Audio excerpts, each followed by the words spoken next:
Hello viewers, कैसे हैं आप लोग। उम्मीद करती हूँ कि आप सब लोग सेफ़ होंगे।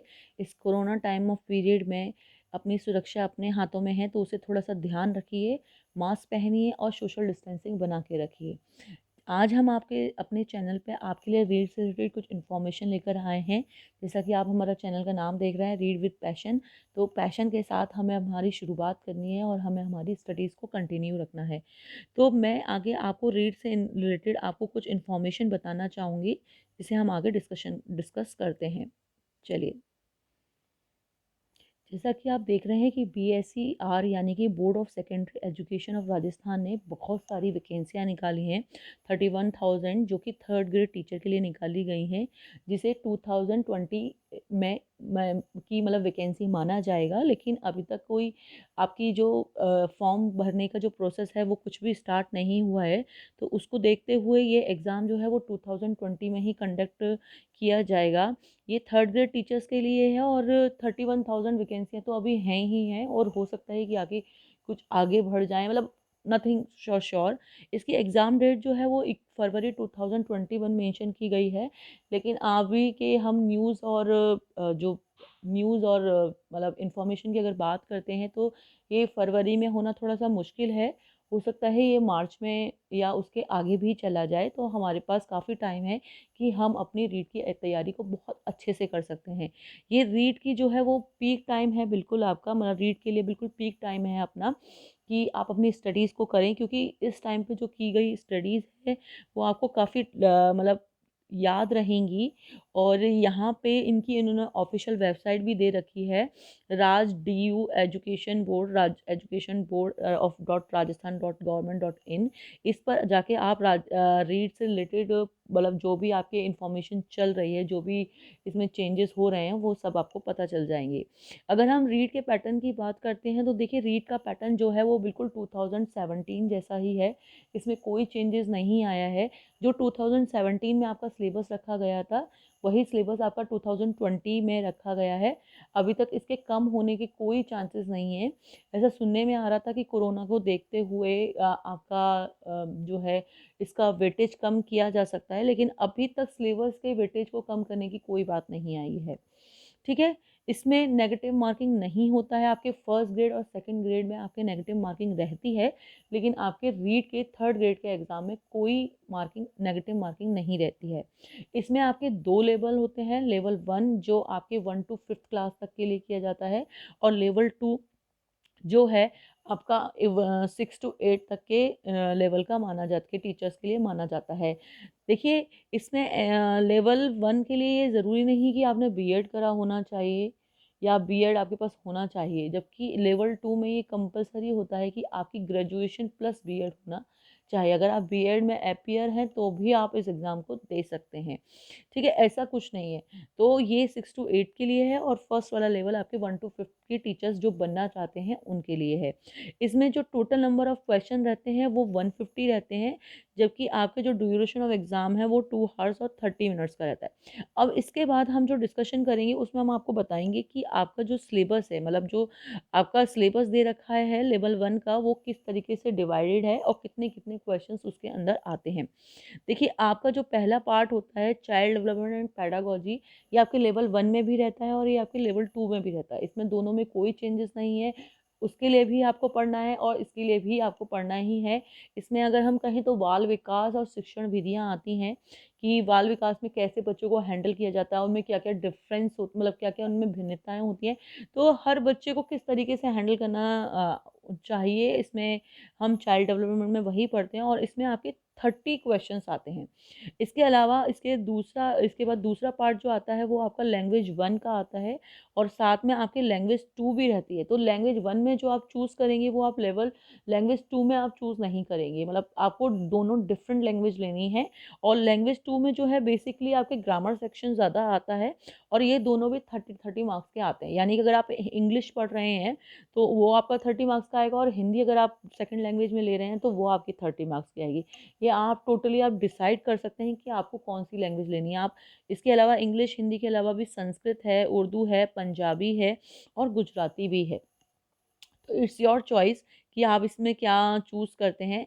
इसके बाद लेवल फर्स्ट में जो है वो मैथमेटिक्स और एनवायरनमेंट स्टडीज़ आ जाता है। तो मैथमेटिक्स के 30 क्वेश्चंस आते हैं और एनवायरनमेंट स्टडीज़ के 30 क्वेश्चंस आते हैं। तो इस तरीके से 30-30 मिला के आपके टोटल 150 क्वेश्चंस आते हैं, जो कि आपको फाइट करने होते हैं। मतलब आपको इसमें टोटली पूरे अटेंड करने होते हैं, क्योंकि इसमें नेगेटिव मार्किंग नहीं होता और यही आपके पास गुड अपॉर्चुनिटी होती है कि आप पूरे के पूरे क्वेश्चंस अटेम्प्ट कर सकते हैं।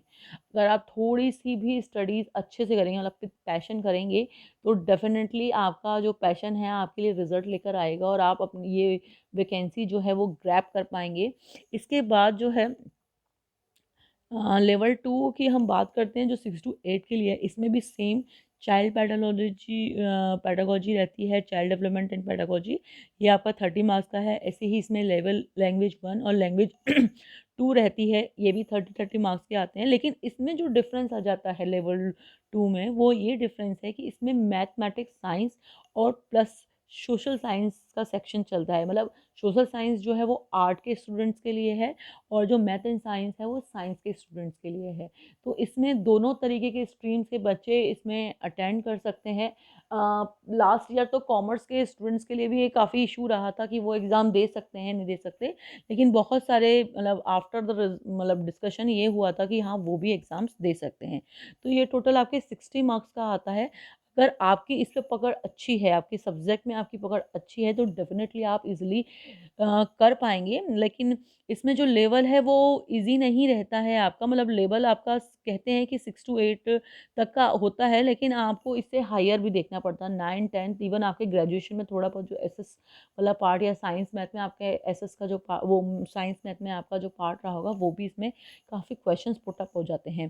देखिए, सोशल साइंस वाले स्टूडेंट्स को क्या फ़ायदा रहता है कि सोशल साइंस के स्टूडेंट्स को फ़ायदा ये रहता है कि ये टोटली इसमें जो क्वेश्चंस बनते हैं वो आपका डेट जीके होता है। अभी हम सिलेबस भी डिस्कशन करेंगे इसके बाद। और ये जो क्वेश्चंस हैं, जो डेट जीके है, वो आपकी अदर एग्जाम्स में बहुत यूज़फुल रहती है।